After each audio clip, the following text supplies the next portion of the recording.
Bismillahirrahmanirrahim. Alhamdulillahirabbil alamin. Wassalatu wassalamu ala anbiya'i wa mursalin wa ala alihi wa ashabi ajmain. Alhamdulillah, puji syukur kita kembali bertemu di pagi hari ini. Mudah-mudahan di pagi hari ini penuh dengan keberkahan Allah yang Allah berikan kepada kita. Amin. Amin ya rabbal alamin. Dengan waktu yang sebentar lagi menuju ke tanggal 10 Zulhijjah, dan bagaimana dari pembahasan yang lalu bahwa target dari Idul Adha itu seperti mana yang diungkapkan di dalam surat Al-Hajj ayat 34. Bagaimana kita menjadi pribadi yang berubah, al-mukhbitin, pribadi yang tunduk patuh kepada Allah. Di mana pribadi al-mukhbitin yang tunduk patuh itu dijelaskan ciri-cirinya di ayat 35. Alladzina idza dzukirallahu wajilat qulubuhum, yaitu orang apabila disebut nama Allah, wajilat qulubuhum, ketika dia ingat kepada Allah, wajilat qulubuhum, bergetar hati mereka, wasabirina ala ma asabahum, dan mereka bersabar terhadap apa yang menimpa kepada mereka. Artinya mereka begitu sangat positif kepada Allah. Apa yang Allah berikan itu sesuatu yang terbaik untuknya. Kemudian wal muqimis shalah, mereka mendirikan salat, senantiasa mendirikan salat. Dari salat ke satu salat berikutnya adalah mendirikan salat. Artinya dengan kesungguhan, dengan segala kekhusyuan. Wa mimma razaqnahum yunfikun, dan terhadap apa yang telah kami rezekikan kepada mereka, mereka infakkan. Nah, ini ciri-ciri yang semestinya ada, terbentuk, hadir di dalam diri kita setelah kita melaksanakan Idul Adha. Dan ternyata ciri-ciri ini itu disebutkan di dalam ayat yang lain berkenaan dengan ciri orang yang mukmin yang hak, mukmin yang benar. Di dalam surat Al-Anfal ayat 2, A'udzubillahi minasyaitonirrajim. Innama mu'minuna, sesungguhnya orang yang beriman itu, alladzina, yaitu orang yang idza dzukirallahu wajilat qulubuhum, apabila disebut nama Allah, apabila dia ingat kepada Allah, bergetar hati mereka. Kenapa bergetar? Karena dia dekat dengan Allah. Wa idza tuliyat alaihim ayatuhu, dan apabila dibacakan kepada mereka ayat-ayatnya, zadathum imana, bertambah keimanannya. Wa ala rabbihim yatawakkalun, dan terhadap Rabb mereka, mereka selalu bertawakal. Alladzina, orang-orang yang yuqimuna shalah, mereka mendirikan salat. Wa mimma razaqnahum, dan terhadap apa yang telah kami rezekikan kepada mereka, yunfikun, mereka infakkan. Nah, ciri-ciri ini hampir sama dengan ciri al-mukhbitin, seseorang yang dia sungguh-sungguh di dalam Idul Adha-nya, sehingga akhirnya terbentuklah pribadi yang baru. Dan di dalam lanjutan ayat ini, orang yang memiliki ciri-ciri ini, ulaika, mereka itu humul mu'minuna haqqan, mereka adalah orang yang beriman yang benar.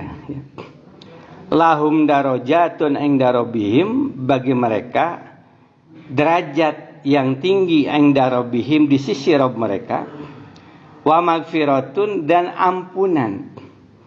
Wa rizqun karim, dan rizki yang mulia, yang tidak lain adalah surga.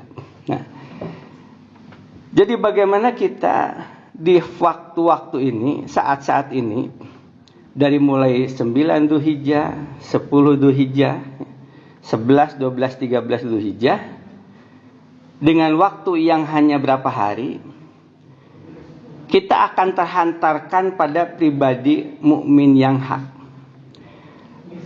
Bagaimana upaya kita bisa mencapai itu? Ternyata di dalam beberapa tuntunan ayat, surat Al-Hajj mulai ayat 34, 35, 36, ada yang harus kita upayakan sungguh-sungguh. Di ayat 34 tadi disebutkan walikuli ummatin ja'ana mansakan liyadhkuru smallahi, agar mereka menyebut nama Allah terhadap apa yang telah kami rizkikan dari binatang ternak. Lalu di ayat 35-nya juga sama. 36, walbudna ja'anaha lakum, dan unta-unta itu kami jadikan untuk kalian min sya'airillah, sebagian dari syiar-syiar Allah. Lakum fiha khairun, bagi kalian di dalamnya ada kebaikan yang banyak. Kebaikan yang banyak itu tidak lain, kita terhantarkan pada pribadi al-mukhbitin.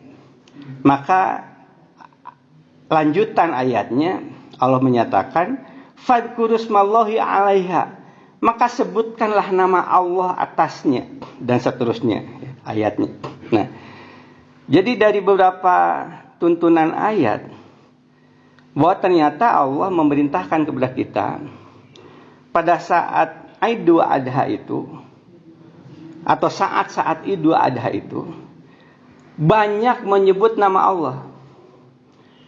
Dengan yang diarahkan tuntunan untuk kita dengan menyebut takbir, tahlil, tahmid. Allahu Akbar, la ilaha illallah, walillahil hamd. Kapan kita mulai membaca takbir, tahlil, dan tahmid? Membaca takbir, tahlil, dan tahmid sesuai dengan tuntunan dibaca mulai tanggal 9 Dzulhijjah, waktu subuh. Jadi kalau mereka berkeyakinan bahwa 10 Dzulhijjah itu besok hari Sabtu, maka hari ini 9 Dzulhijjah, nah inilah mulai subuh ini mulai membaca takbir, tahlil, dan tahmid. Jadi mulai 9 Dzulhijjah itu sudah membaca asma Allah, takbir, tahlil, dan tahmid. Disertai dengan saum Arafah. Saum Arafah, sebagaimana namanya juga Arafah, maka kita juga diingatkan selama saum Arafah ini kepada saudara kita yang sedang berhaji, yang mereka berkumpul di padang Arafah. Nah, kalau kita tarik garis yang lurus sampai kejadian yang akan kita temui nanti, yang pasti akan terjadi, yaitu padang mahsyar. Jadi bagaimana saat kita di tanggal 9 Dzulhijjah kita melaksanakan saum Arafah, lalu kita ingat terhadap saudara kita di padang Arafah, lalu kita ingat pula akan suatu saat kita akan berkumpul di padang mahsyar. Satu kondisi di mana kita semua akan menyadari akan hakikat hidup pada saat dibangkitkan kembali manusia. Lalu Allah memperlihatkan dirinya dengan rombongan para malaikat, dan kemudian Allah memperlihatkan kepada seluruh manusia waji ayauma idzin bi jahannam, tentang neraka jahanam dengan segala siksaan yang luar biasa diperlihatkan kepada manusia. Maka pada saat itu ya tadzakkaru insan, barulah manusia sadar, barulah manusia ngeh, wa anna lahu dzikra. Tapi apa artinya kesadaran? Yaqulu ya laitani qaddamtu li hayati. Maka yang terjadi pada manusia penyesalan. Ya laitani, ya Allah, menyesal. Ya laitani itu bahasa penyesalan. Ya laitani qaddamtu li hayati, kenapa aku tidak berbuat ketika hidup di dunia untuk kebaikanku hari ini. Jadi itu yang akan terjadi pada saat kita berkumpul di padang mahsyar. Dan selayaknya sepatutnya kita yang sedang melaksanakan saum Arafah sampai kita merasakan akan kesadaran itu. Jadi sepanjang saum Arafah 9 Zulhijjah, bagaimana kita merasakan kondisi di padang mahsyar itu? Saat kita betul-betul berharap akan pertolongan Allah, dan tidak ada lagi yang akan menyelamatkan kita kecuali takbir, tahlil dan tahmid yang selama dari mulai subuh kita ucapkan. Allahu Akbar, Allahu Akbar. La ilaha illallah, Allahu Akbar. Allahu Akbar walillahil hamd. Dari mulai subuh kita ucapkan takbir, tahlil dan tahmid, seraya akhirnya kita berkeyakinan inilah yang akan menyelamatkan diri kita. Yang akan menyelamatkan diri kita itu adalah takbir, tahlil dan tahmid. Sehingga selama seharian itu 9 Dzulhijjah kita merasakan ucapan takbir yang diulang-ulang itu dimasukkan ke dalam hati, akan memberikan perubahan dalam hati. Perubahan apa yang terjadi pada saat kita mengucapkan takbir? Di saat kita mengucapkan takbir, kita merasakan akan kemahabesaran Allah, merasakan diri kita kecil.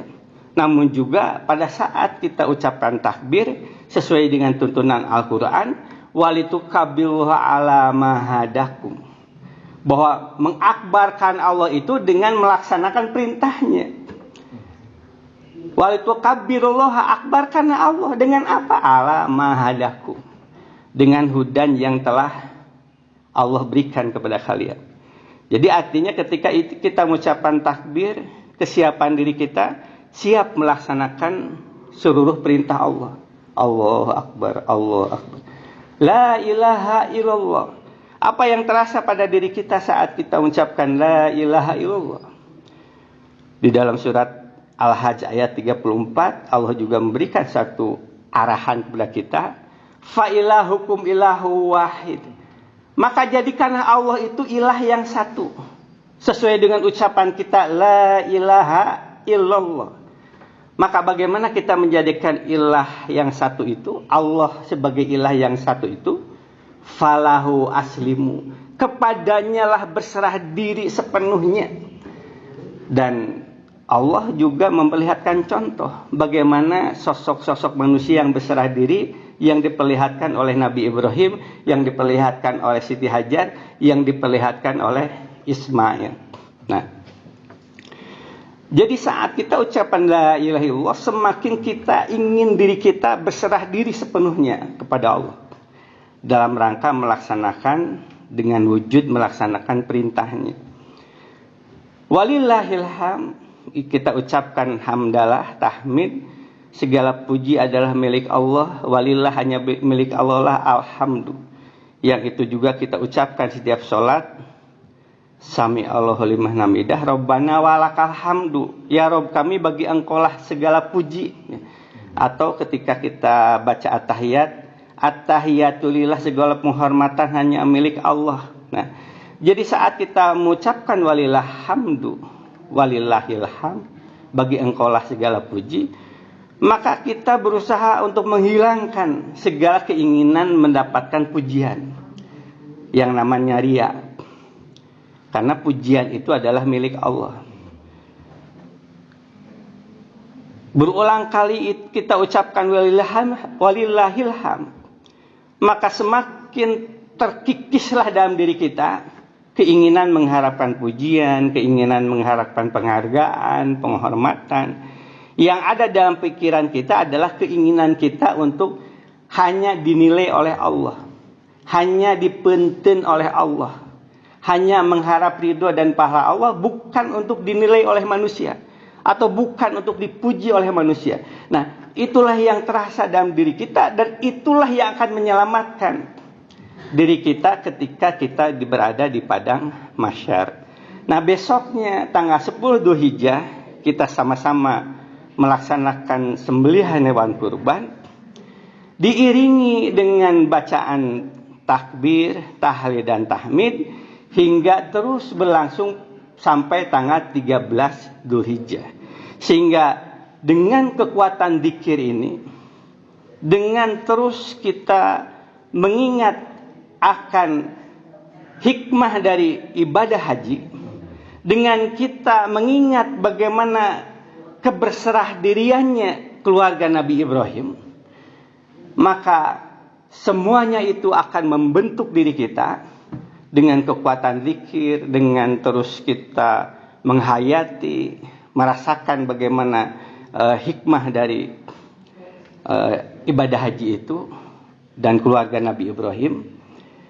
Bagaimana kita bisa membayangkan saat kita menyembelih, pada saat kita terus berzikir, berucapkan takbir, tahlil dan tahmid, saudara-saudara kita yang ada di Mina, mereka melempar jumroh dengan waktu yang sama. Mulai melempar jumroh tanggal 10 sama, kita pun menyembelih hewan kurban, dan mereka berakhir pada tanggal 13 Dzulhijjah sama, kita pun berakhir pada tanggal 13 Dzulhijjah. Jadi ini ada gerakan yang sama antara mereka berhaji dengan mereka kaum muslimin yang ada di seluruh dunia untuk melaksanakan penyembelihan kurban. Dan siapa saja yang betul-betul meresapi akan hal ini, menjiwai persoalan ini, dengan dibaca takbir, tahlil dan tahmid, maka selesai ibadah haji dia akan merasakan satu perubahan, menjadi satu pribadi yang baru, pribadi al-mukhbitin, pribadi yang tunduk patuh kepada Allah. Mudah-mudahan tanggal 10 Dzulhijjah ini kita mampu menyelesaikan dengan baik dan akan melahirkan satu perubahan yang baru pada diri kita, kebaikan untuk kita. Demikian, barakallahu li wa lakum, nasrum minnal fafatun qarib, babasyimin. Assalamualaikum warahmatullahi wabarakatuh.